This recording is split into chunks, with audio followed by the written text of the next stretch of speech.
read this. The best minds are idiosyncratic and unpredictable as they follow the course of scientific discovery. This made me think deeply about my process with different identities that I went through along the course of my life up to this point, and the unrealized attachment to certain identities and how that made me feel prior to more fully integrating the experience. So for me, this really brings up my long, arduous, but beautiful journey with illness. You can look back and discover more about my illness process, but I will just say very simply that it was a long period of time. And it culminated into a very steadfast identity for me, which felt like it was completely all consuming in my life because very often it was. I was really working to stay alive, and that can take a lot of work at times. What I didn't realize until after is I was filtering myself, all aspects of myself, into this one soul identity. And I had the fortunate opportunity of receiving something within my life, which was an organ transplant, two of them, which really helped me heal and recover on the physical level. And what happened and what I perceived was happening as time went on, after that time had ended, where I was fully in it and identifying solely with it, was that there was still this innate reaction to want to have that as a soul identity, even though it didn't need to be anymore. And I observed and worked with this community for a very long time. And I began to see this paradoxical danger, perceivably, of going through an experience, as life-changing as that is, and then being in it and doing your best within that particular predicament. But then when things shift is how to discern, to distill what was needed and what's still needed in this moment, and what needs to be really released, and what we really need to let go of so we can start to actually continue on our journey and continue to open up to further and greater possibilities without so much of our head space, our emotional space, our spiritual space be caught up, raveled up, entangled in an experience that was once an identity. I see these two distinctions between identity and meaning, and how something within our life that was so difficult or traumatic or life-changing seems to cultivate a sense of meaning, of whatever it may be, time lost, the inability to perform the way you want. For instance, I'll just use my very specific story so you have an understanding and can apply it to yourself in your life. Is during my illness, there was a solid 10 years where I was unable to perform and live the way that I had hoped to. Everything about a normal young adult's life the rug was pulled out from underneath me. So I wasn't doing the normal, typical things that most people that age were doing, for the most part.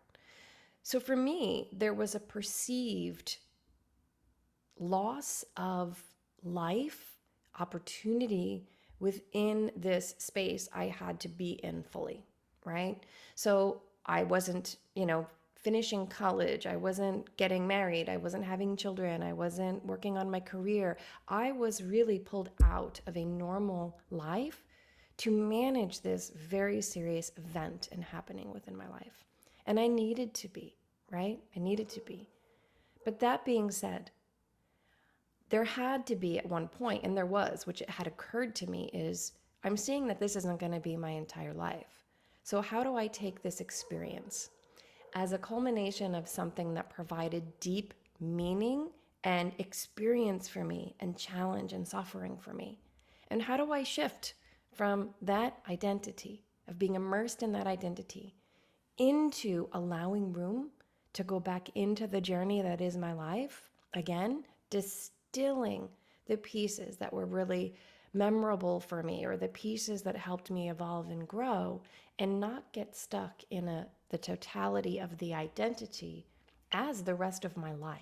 And this is what I see so often in the aggregate of the chronic illness community, amongst other communities, is we get stuck in a traumatic event, and then somehow we clench on to the identity of it and glorify it as a means to stay in that space within our life's process.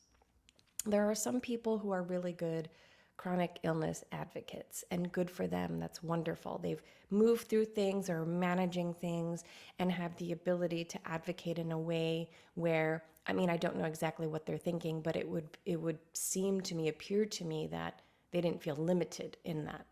But I do know there's a large aggregate of people, and this in a way happened to me, but I was able to really spot it out and work through that. This was a empowering, meaningful, yet traumatic experience within my life.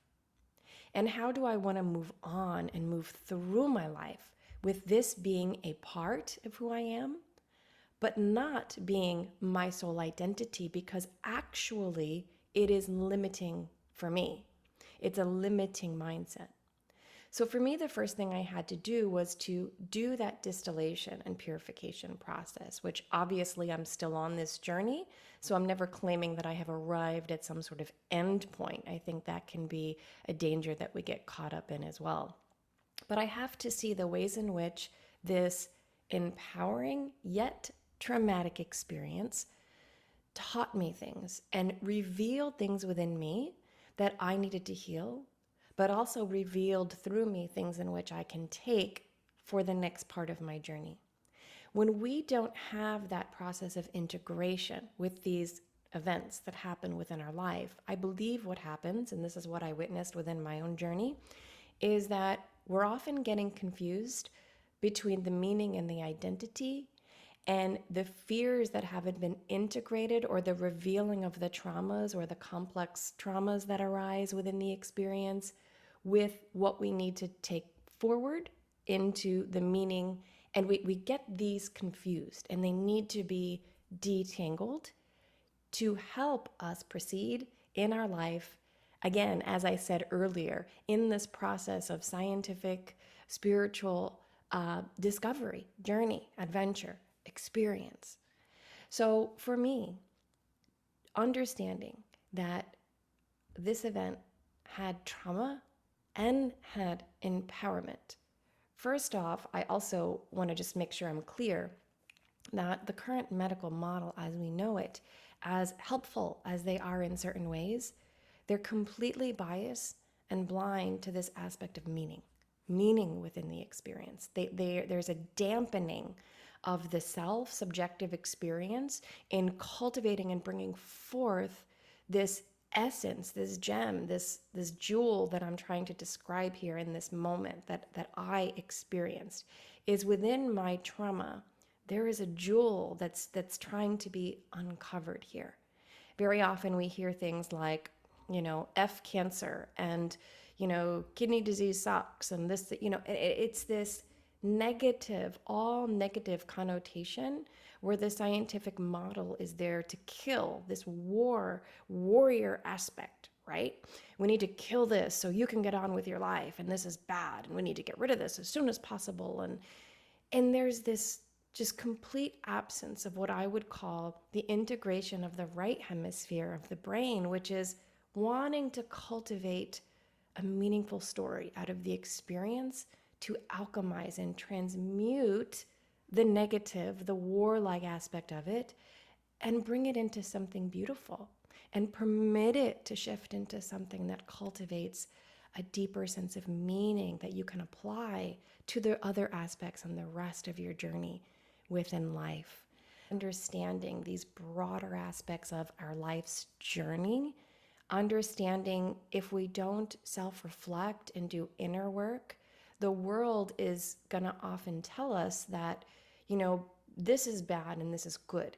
And you need to decide within yourself what that means for you without somebody imparting or imposing their ideas of it onto you. And then above that and beyond that is the aspects of understanding that many things are good and bad, and it's paradoxical. And without really distilling both of those sides, often we're missing something. And then we clench on to the past, to an old identity or event or experience, thinking we're empowered within it. But meanwhile, covertly, in the hidden aspects of the psyche, we are just recycling traumatic experiences and fears, but looking in the external like we're empowered amongst these events. So, thank you guys.